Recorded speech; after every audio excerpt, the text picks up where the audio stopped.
위해서 치르는 시험인 수능이 있었죠. 매년마다 수능일만 되면 펼쳐지는 풍경이 하나 있어요. 그게 뭐냐 하면 수험생 부모님들이 자녀들을 다 이 시험장 안으로 들여보내고 나서 정문 앞에 서서 어떤 사람은 정문을 붙들고 간절히 기도하는 그런 장면들이 수능일마다 펼쳐지는 장면이죠. 제가 있었던 이전의 교회에서도 수능일만 되면 부모님들이 교회로 다 모입니다. 모여서 시험 시간 처음서부터 끝나는 그 시간까지 아이들이 시험 치는 그 시간 동안 하루 종일 교회 모여서 기도하는 거예요. 교역자들은 1시간씩만 인도하고 돌아가면 끝이에요. 근데 부모님들은 아침 몇 시입니까? 9시입니까? 그때부터 저녁 4시, 5시까지. 야, 그런 거 보면서 참 자녀들을 향한 그 열정만큼은 참 우리나라 사람들이 대단하다. 그런 생각을 하게 됐습니다. 여러분, 그렇죠. 우리나라의 교육열은 전 세계 가운데 둘째가라면 서러워할 정도로 대단히 뛰어난 것이, 높은 것이 바로 우리나라 부모님들의 교육열인데, 자, 그런데 여러분, 우리 자녀들을 향한 그 교육 열정이 그렇게 우리 부모님들만 뜨겁냐? 아닙니다. 하나님도 그러시다는 거예요. 우리 자녀 손들을 향한 교육 열정이 우리보다도 어쩌면 더 하나님이 더 뜨거우시다라고 하는 것을 우리가 성경을 통해서 보게 됩니다. 그 대표적인 말씀 중에 하나가 신명기 6장 말씀이에요. 우리 한번 같이 다시 한번 읽어볼까요? 자, 시작. 이스라엘아 들으라. 우리 하나님 여호와는 오직 유일한 여호와시니 너는 마음을 다하고 뜻을 다하고 힘을 다하여 내 하나님 여호와를 사랑하라. 오늘 내가 내게 명하는 이 말씀을 너는 마음에 새기고 내 자녀에게 부지런히 가르치며 집에 앉았을 때에든지 길을 갈 때에든지 누워있을 때에든지 일어날 때에든지 이 말씀을 강론할 것이며 너는 또 그것을 내 손목에 매어 기호를 삼으며 내 미간에 붙여 표로 삼고 문설주와 바깥문에 기록할지니라. 아멘. 우리가 지금 읽은 말씀을 흔히 쉐마, 그래서 이스라엘의 교육 헌장이라고 불리는 말씀이거든요. 하나님께서 이스라엘 백성들에게 명령하신 거예요. 너희는 자녀 교육을 이렇게 하라. 그래서 하나님 사랑하기를 어떻게 하라고 그러냐 하면 이 귀한 말씀을 일단 너희 마음속에 새기고 그 다음에 7절에 보면 뭐라 그래요? 내 자녀에게 부지런히 가르치며. 7절 하면 7절을 얼른 좀 띄워주세요. 보세요. 자, 내 자녀에게 부지런히 가르치며 집에 앉았을 때든지 길을 갈 때든지 누웠을 때든지 일어날 때든지 이 말씀을 자녀에게 가르치라는 거예요. 이게 여러분 부모님들이 내가 이렇게 우리 자녀를 가르쳐야지 하는 게 아니에요. 누가? 하나님께서 우리 부모들에게 자녀들을 이렇게 가르치라고. 여러분 자녀 교육 이렇게 하는 사람 찾아볼 수 있습니까? 길을 갈 때든지 집에 앉았을 때든지 누웠을 때든지 일어날 때든지 그렇게 뭔가를 자녀에게 가르치려고 하는 이런 정도의 열정을 가진 사람 찾아보기 어렵죠. 그 다음에 8절엔 뭐라 그래요? 너는 또 그것을 내 손목에 매어 기호를 삼으며 내 미간에 붙여 표로 삼고. 그 다음 9절은 뭐예요? 또 내 집 문설주에 바깥문에 기록할지니라. 그래서 이 정통 유대인들은 이걸 그대로 하나님 말씀대로 따라합니다. 그래서 8절에 말한 것처럼 내 손목에 매어 기호를 삼으며 미간에 붙여 표로 삼고 할 때, 여러분 그림 보실 때 오른쪽 똑같이 했죠. 손목에 매고 이마에다 붙이고, 그죠? 이걸 테필린이라 그래요. 그래서 여기서 요 조만한 경문갑을 만들어서 하나님 말씀을 기록해서 이 안에 넣습니다. 그래서 실제로 그렇게 하겠다는 거예요. 자, 그 다음에 여러분 보실 때 오른쪽 그림은 뭐라 그랬어요? 문설주와 바깥문에 기록할지니라. 그죠? 마찬가지로 말씀을 적어서 조만한 함을 만들어요. 이거를 메주자라 그럽니다. 그 안에 하나님의 말씀을 넣고 집을 나갈 때든지 들어갈 때든지 저기다가 키스를 하는 거예요. 무슨 얘기입니까? 내가 집을 나갈 때든지 들어올 때든지 늘 하나님을 사랑하는 이 말씀과 함께 하나님과 함께 살겠다, 이렇게 마음속에 다짐을 하는 거거든요. 그렇습니다. 이걸 누가 명령하셨느냐? 하나님께서. 여러분 보세요. 하나님께서 얼마나 철저하게 하나님 백성의 부모들에게 자녀들을 교육할지에 대해서 말씀하시는데 아주 철저하게 교육하라고 말씀하시는 걸 보게 돼요. 오늘 우리가 읽은 여호수아 4장 말씀, 오늘 본문에서도 보면 우리 자녀 손들을 향한 하나님의 교육 열정이 아주 고스란히 드러나 있다는 거예요.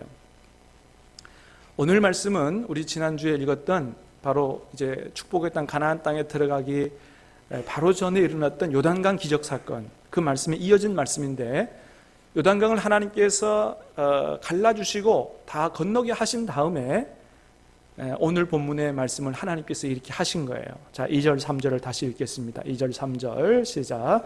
백성의 각 지파에 한 사람씩 12사람을 택하고 그들에게 명령하여 이르기를 요단 가운데 제사장들의 발이 굳게 선 그곳에서 돌 12를 택하여 그것을 가져다가 오늘 밤 너희가 유숙할 그곳에 두게 하라 하시니라. 아멘. 자, 너희가 요단강 건너왔지? 12사람 뽑아가지고 그 요단강 안에 들어가서 돌 12개 가져 나와라. 그리고 나중에 이걸 기념비로 세워라. 이렇게 말씀하세요. 왜 그렇게 말씀하시느냐? 6절에 보면 그렇죠. 목적이 있죠. 시작. 그것이 너희 중에 표징이 되리라. 후일에 너희의 자손들이 물어 이르되 이 돌들은 무슨 뜻이냐 하거든. 여러분 보세요. 하나님은 아직 태어나지도 않은 우리들의 후손을, 이스라엘 백성들의 후손을 미리 생각하시고 그들이 나중에 이 돌들을 보고 이게 무슨 돌입니까? 라고 물으면 뭘 얘기해 주라는 거예요?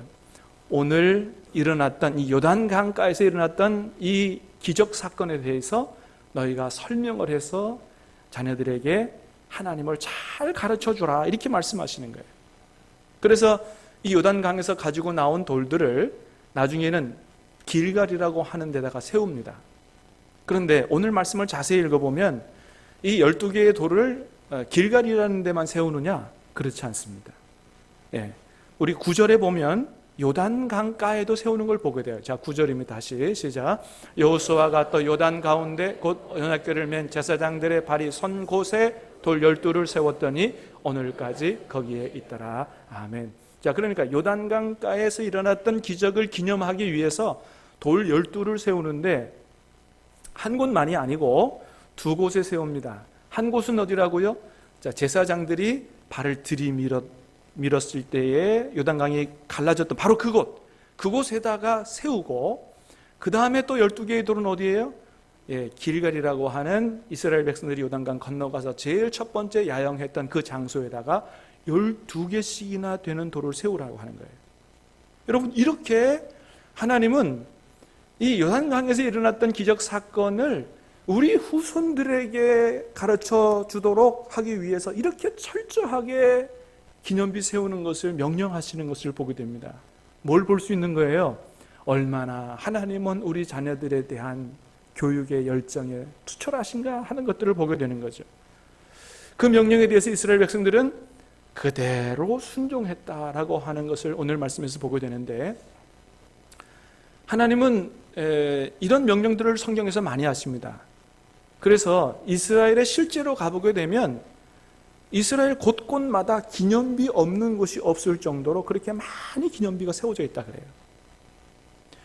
여러분, 우리가 아는 바처럼 이스라엘은 AD 70년에 로마 제국에게 멸망한 이후로 1948년 5월 14일에 독립하기까지 거의 한 2000년 동안 나라가 없던 민족이었습니다.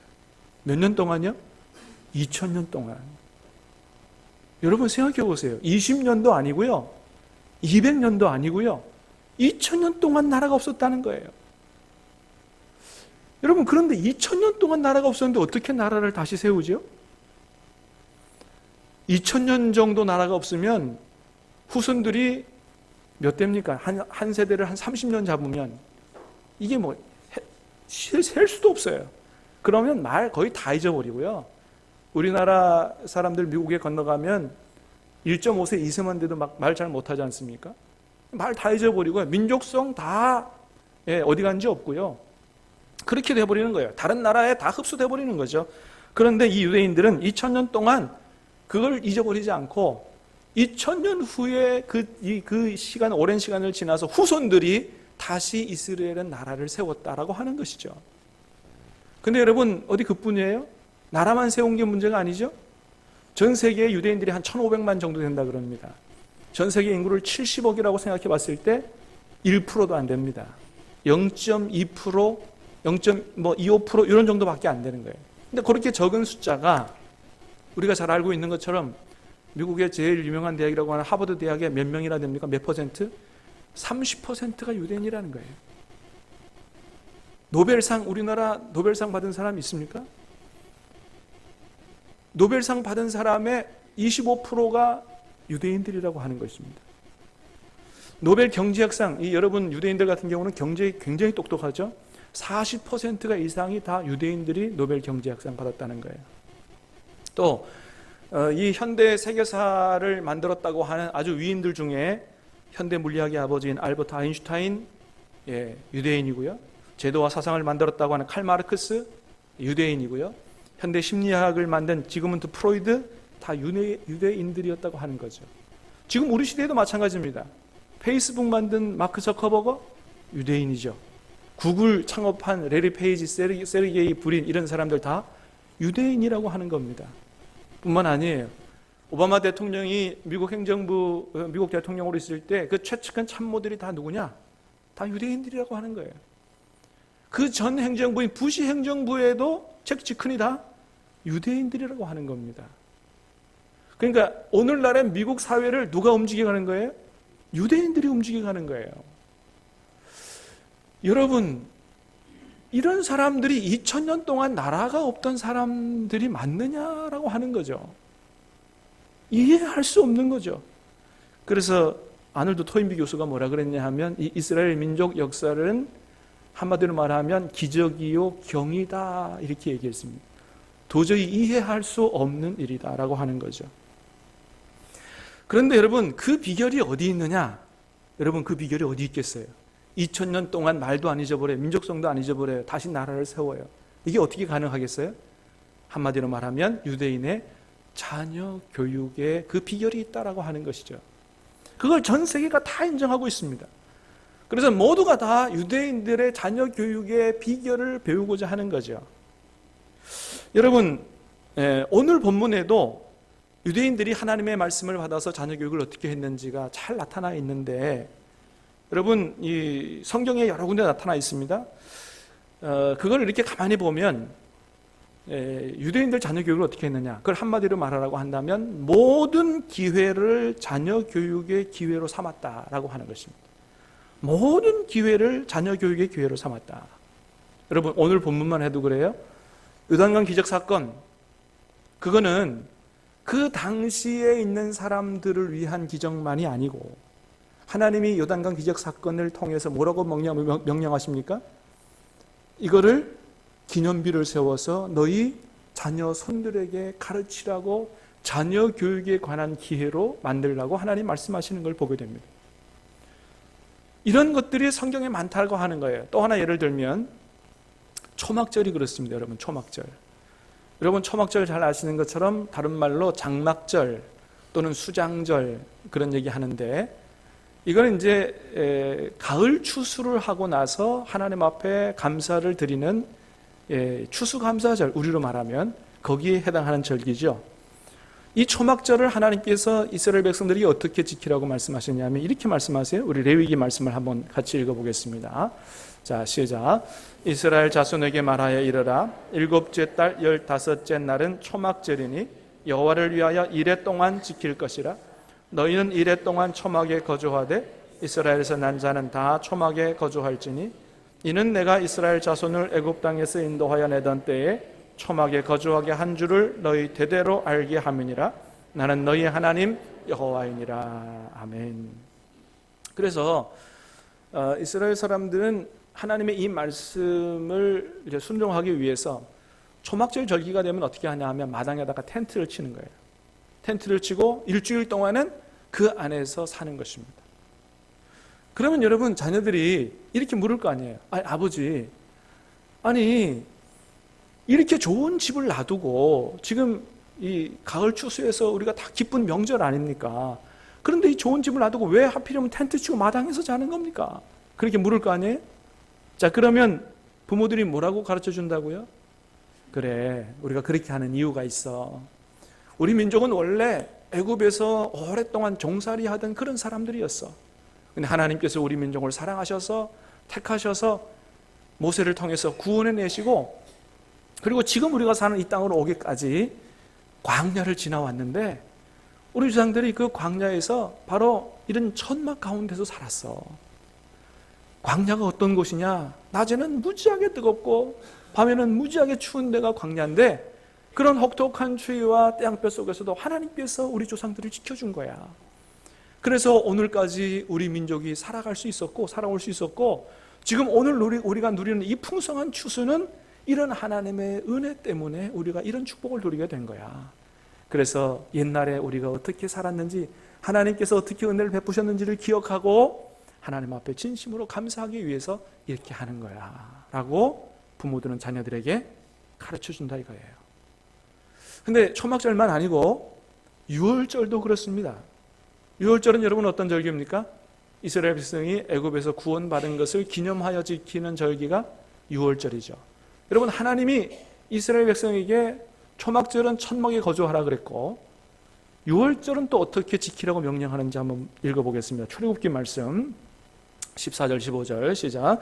너희는 이 날을 기념하여 여호와의 절기를 삼아 영원한 규례로 대대로 지킬지니라. 너희는 이래 동안 무교병을 먹을지니 그 첫날의 누룩을 너희 집에서 제하라. 무릇 첫날부터 일곱째 날까지 유교병을 먹는 자는 이스라엘에서 끊어지리라. 이후에 26절입니다. 시작. 이후에 너희의 자녀가 묻기를 이 예식이 무슨 뜻이냐 하거든 너희는 이르기를 이는 여호와의 유월절 제사라. 여호와께서 애굽 사람에게 행하실 때에 애굽에 있는 이스라엘 자손의 집을 넘으사 우리의 집을 구원하셨느니라 하라. 아멘. 하나님이 유월절 제사를 명령하시면서 제일 먼저 명령하신 게 뭐냐 하면, 너희는 일주일 동안 무교병 먹어라. 유교병, 누룩 들어가지 않은 무교병을 먹어라. 오늘 본문에 안 나왔지만 쓴 나물을 함께 먹어라 그러셨거든요. 그 다음에 첫날에 너희 집에서 누룩을 전부 제하라 말씀하세요. 그래서 지금도 유월절이 되면요, 이스라엘 이 사회에서는 집집마다 누룩이 들어간 빵, 과자 이런 거 전부 다 가져 나와가지고 동네 한가운데서 태우는 의식을 합니다. 왜? 하나님께서 누룩을 다 제하라고 하셨으니까. 네. 그리고 쓴 나물과 누룩이 들어가지 않는 무교병을 먹는 거죠. 무교병 먹는 이유는 뭐겠어요? 죄악이 없이 거룩한 백성 되도록 하는 그런 의미가 그 안에 들어가 있는 거고, 쓴 나물은요, 옛날에 우리 조상들이 애굽에서 당했던 혹독한 고난을 기억하기 위해서 쓴 나물을 먹는 것이죠. 여러분 보세요. 이런 유월절 예식에서도 하나님께서 뭘 생각하시는 거예요? 26절에 보면 이후에 너희 자녀가 묻기를 이 예식이 무슨 뜻이냐 하거든. 그죠? 그러니까 유월절 제사를 명령하시면서도 하나님께서 후손들의 교육을 생각하는 거예요.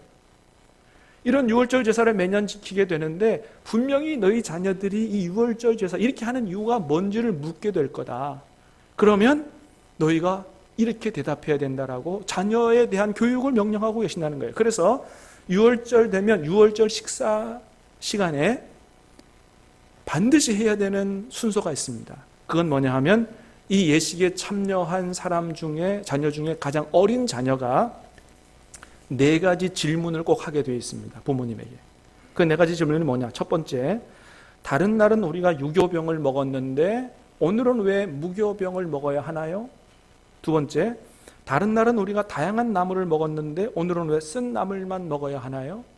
세 번째, 다른 날은 우리가 나물을 그냥 먹었는데 오늘은 왜 소금물에 2번 찍어서 먹어야 하나요? 네 번째, 다른 날은 우리가 앉든지 기대든지 마음대로 했는데 오늘은 왜 기대야만 하나요? 이렇게 반드시 4가지 질문을 자녀들이 한다는 거예요. 그러면 뭐라고 대답한다고요? 유월절에 관한 이 설명을 부모님들이 자세하게 해서 자녀들에게 우리를 구원하신 그 하나님 앞에 진심으로 감사드리는 그러한 하나님의 구원의 은혜와 그 기적을 기억하도록 하는 그런 교육을 행했다고 하는 것입니다. 여러분, 그렇습니다. 하나님은 이렇게 명절조차도 무엇의 기회로? 자녀 교육의 기회로 사용하라고 하나님 말씀하시는 걸 보게 돼요. 여러분, 우리는 어떻습니까? 우리는 보통 명절하면 어떤 게 명절이죠? 네, 그동안 만나지 못했던 고향 가서 부모, 친척, 우리 친구들 만나는 그런 날, 그런 게 이제 명절이고, 또 먹고 놀고 즐기고 쉬고 하는 것이 명절이다. 보통은 이렇게 생각을 하는데, 근데 유대인들은 그렇지 않았다고 하는 것이죠. 그런 모든 기회를 살려서 자녀들에게 신앙을 교육하는 그런 기회로 삼았다고 하는 것입니다. 여러분, 그래서 우리 교회도 명절 때만 되면 뭘 만들어 드려요? 여러분이 명절에서 가정에서 자녀들과 함께 예배를 드리고 자녀들에게 신앙을 교육하도록 하기 위해서 가정 순서지를 만들어 드리는 것이죠. 여러분, 명절마다 여러분 자녀를 믿음으로 잘 세워갈 수 있게 되기를 주님의 이름으로 축복합니다. 하나님께서 이스라엘 백성들에게는 그걸 명령하셨다는 거예요. 여러분, 명절뿐만 아니고 우리가 우리의 모든 일상생활 가운데서 중요한 일들을 할 때마다 이 모든 기회를 다 자녀들 신앙 교육을 하는 기회로 사용을 해야 한다는 것입니다. 이사 갈 때도 마찬가지라고 하는 거예요. 여러분, 이사 갈 때 그냥 이렇게 해가지고 좋은 집 찾아가고 그렇게 하지 마시고 이사 갈 이런 기회를 가지고 자녀들 신앙 교육을 어떻게 할까를 생각하시라고 하는 거예요.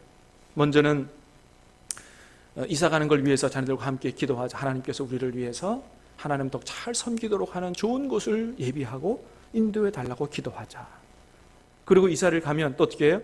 우리를 이곳으로 인도하신 하나님 앞에 함께 감사한 예배를 드리는 그런 걸 통해서 우리 자녀들이 우리가 어디로 갈 때는 기도하고 하나님의 인도를 따라 가야 하는 것이구나. 그런 우리 신앙 교육이 되는 것이죠.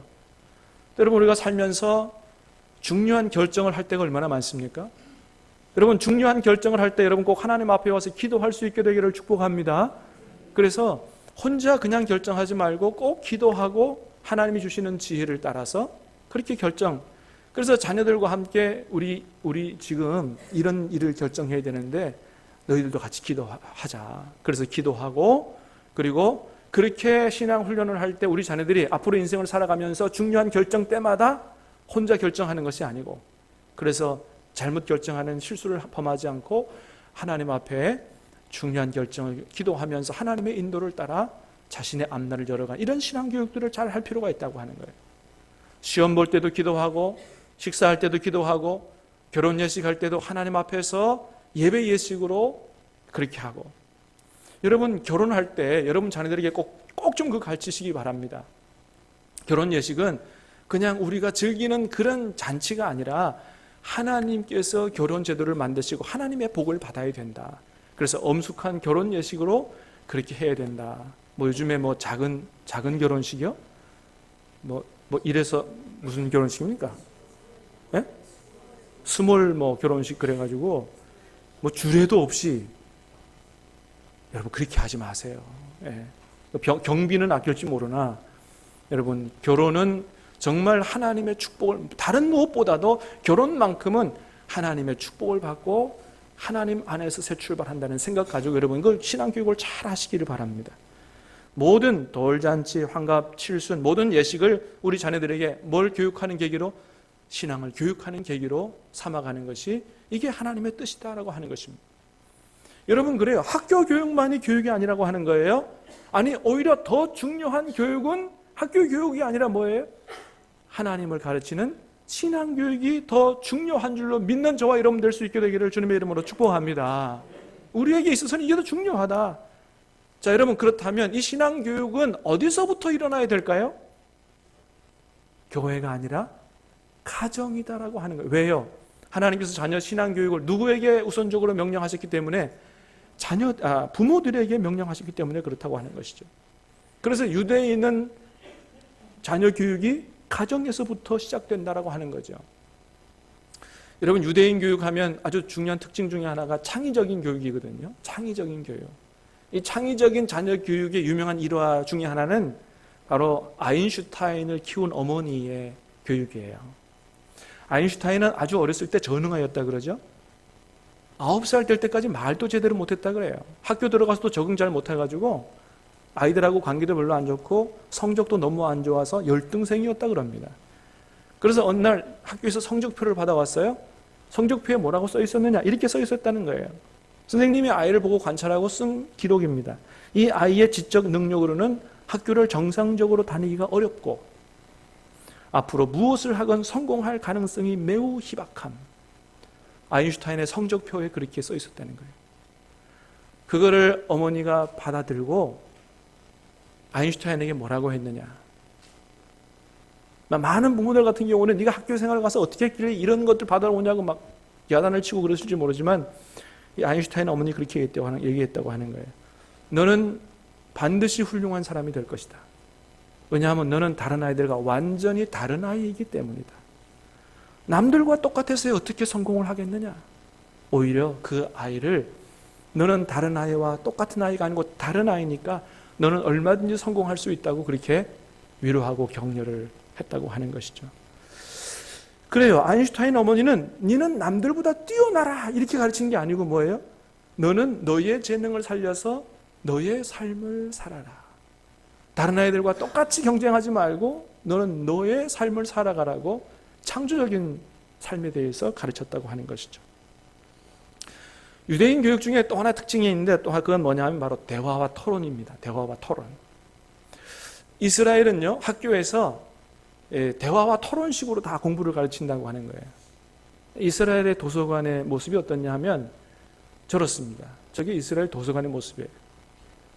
그러니까 우리나라는 도서관 그러면 어떻게 해요? 혼자서 이렇게 공부할 수 있도록 칸막이가 쳐 있죠. 근데 이스라엘 도서관은 그렇지 않습니다. 왜 칸막이를 안 쳐놓느냐? 공부라고 하는 것은 원래 혼자서 하는 게 아니고 대화와 토론을 통해서 함께 하는 게 공부이기 때문에 그래서 도서관인 저렇게 서로 얘기하고 주고받고 해서 세계에서 제일 시끄러운 도서관이 어디냐? 이스라엘 도서관입니다. 혼자 공부하는 게 아니라고 하는 거예요. 대화와 토론하는 가운데 내가 알지 못했던 새로운 생각들을 하고 눈이 열리고 한다고 하는 것이죠. 이스라엘 가운데 후추파 문화라고 하는 게 있습니다. 후추파. 이 후추파라고 하는 것은 뻔뻔스러운 철면피, 놀라운 용기 이런 건데 아주 뻔뻔할 정도로 적극적인 토론 문화를 가리키는 거예요. 그러니까 토론할 때는 계급장 떼고 하는 겁니다.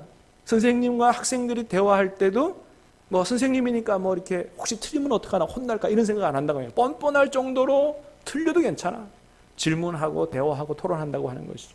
직장에서도 마찬가지요. 군대에서도 마찬가지라고 하는 거예요. 여러분 그런 모습을 가끔 미국 사회에서 보게 되죠. 미국 사회에서 대화 토론하면 뭐 대통령이고 뭐가 없어요. 그냥 막 직설적으로 질문하고 반박하고 그렇게 하죠. 자, 그렇게 대화 토론을 통해서 이 아이들이 성장하는데 그러면 대화와 토론을 하게 되려면 누군가는 먼저 질문을 해야 되죠. 이게 뭐냐고 물어야지 이제 대화가 시작되죠. 그럼 그 질문하는 능력을 어디에서 키워주느냐? 바로 이스라엘 가정에서 키워준다고 하는 것입니다. 그래서 이스라엘 부모들은 애들이 학교에서 돌아오면 그렇게 얘기한다 그래요. 너 오늘 학교에서 뭐 배웠느냐? 그렇게 얘기 안 하고 오늘 너 학교에서 무슨 질문을 했느냐? 그렇게 얘기한다 그러죠. 그래서 계속 질문하도록 한다고 하는 거죠. 그래서 유대인들은 하루에 한 끼 저녁 식사만큼은 가족들이 한자리에 모여서 같이 식사를 하면서 밥상머리에서 자녀들과 여러 가지 대화하고 토론하는 질문하고 대화하고 이런 문화로 어렸을 때부터 성장해 왔기 때문에 유대인들은 생각하는 거나 대화하는 것이 다른 나라 아이들과 다르다라고 하는 것이죠. 정의란 무엇인가라고 하는 유명한 책이 있습니다. 하버드 대학 교수인데 마이클 샌들 교수가 지은 책인데 우리나라에도 소개된 유명한 책입니다. 이 마이클 샌들 교수가 우리나라 기자들과 인터뷰하면서 그런 얘기했습니다. 아이들에게 틀렸다고 말하지 마십시오. 대화하면서 생각하는 힘이 커갑니다. 틀렸다고 말하지 말라. 대화하면서 생각하는 힘이 커가도록. 또 2004년에 노벨 물리학상 받은 데이비드 그로스라고 하는 교수가 있습니다. 그분도 이런 얘기했어요. 유대인이 과학에서 우수한 이유는 DNA가 뛰어나서가 아니라 밥상머리 대화 때문이다. 그랬다는 거죠. 여러분 이 유대인들의 탁월함은 어디에서부터 시작된 교육 때문에 그렇다고 하는 것입니까? 가정에서부터 시작된 교육 때문에 그렇다고 하는 것이죠. 마지막으로, 자, 그럼 유대인의 가정교육의 핵심은 뭐냐? 뭐 여러 가지 다 가르칩니다. 그러나 그 유대인들의 핵심적인 교육이 뭐냐? 그건 바로 우리가 오늘 본문에서 보듯이 신앙교육이라고 하는 거예요. 자, 오늘 말씀 21절로 24절까지 다시 한번 읽어보겠습니다. 21, 23절 시작. 이스라엘 자손들에게 말하여 이르되 후일에 너희 자손들이 그대 아버지에게 묻기를 이 돌들은 무슨 뜻이니까 하거든 너희의 하나님 여호와께서 요단물을 너희 앞에서 마르게 하사 너희를 건너게 하신 것이 너희 하나님 여호와께서 우리 앞에 홍해를 말리시고 우리를 건너게 하심과 같았나니 이는 땅의 모든 백성에게 여호와의 손이 강하신 것을 알게 하며 너희가 너희 하나님 여호와를 항상 경외하게 하려 하심이라 하라. 아멘. 자, 기념비를 세우라 그랬습니다. 이 기념비를 세우는 목적이 뭐예요? 이 돌들이 무슨 뜻이냐 묻거든 제사장들이 언약궤를 메고 건너갈 때 하나님께서 그 강물을 가르셨다. 그러니까 제사장들이 그 강물에 발을 넣었더니 물이 갈라졌다. 이런 거 가르치는 게 아니에요. 그 다음에 아버지, 우리 조상, 우리 멧돼지 할아버지가 거기 계셨는데 우리 할아버지가 건너갈 때 강물이 갈라졌다. 이런 거 가르치는 게 아니에요. 누가 강물을 가르셨다는 걸 가르치라는 겁니까? 하나님께서 그 강물을 가르치는 기적을 일으켰다고 하나님의 능력과 역사를, 살아계신 하나님의 능력과 역사를 우리 자녀들의 마음속에 심으라고 하는 것이죠. 그래서 탈무드에 이런 얘기가 있답니다. 어리석은 사람은 자녀들에게 재산을 남기고 양식 있는 사람은 자녀들에게 지식을 남기고 지혜로운 부모들은 자녀에게 신앙을 남긴다. 사랑하는 여러분, 저와 여러분들도 하나님께서 명령하신 것처럼 모든 기회를 활용해서 우리 자녀들을 믿음으로 세워가는 교육을 잘 할 수 있게 되기를 주님의 이름으로 축복합니다. 우리 그래야 돼요. 왜요? 얼마 지나지 않으면 우리가 우리 자녀들 곁을 다 떠나게 될 거예요. 근데 그거 해놓지 않으면 우리 자녀들이 어떻게 해요? 세상의 풍파 가운데서 흔들리며 넘어질 수밖에 없다는 거예요. 세상의 죄의 유혹에 넘어갈 수밖에 없다고 하는 것이죠. 그러나 우리 자녀들에게 살아계신 하나님, 기도에 응답하시는 하나님, 도우시는 하나님을 잘 심어놓으면 어떤 어려움을 만나도 우리 자녀들이 믿음으로 그 모든 것들을 하나님 앞에서 해결하고 승리하는 삶을 살아가게 될 줄로 믿습니다. 오늘 말씀을 통해서 보는 우리 자녀 손들을 향한 하나님의 교육 열정을 우리 모두가 다 배우고 그 열정을 가지고 우리 자녀들 믿음의 자손으로 잘 길러서 하나님의 복을 자자손손 대대로 받는 우리들의 가문 될 수 있게 되기를 주님의 이름으로 축복합니다.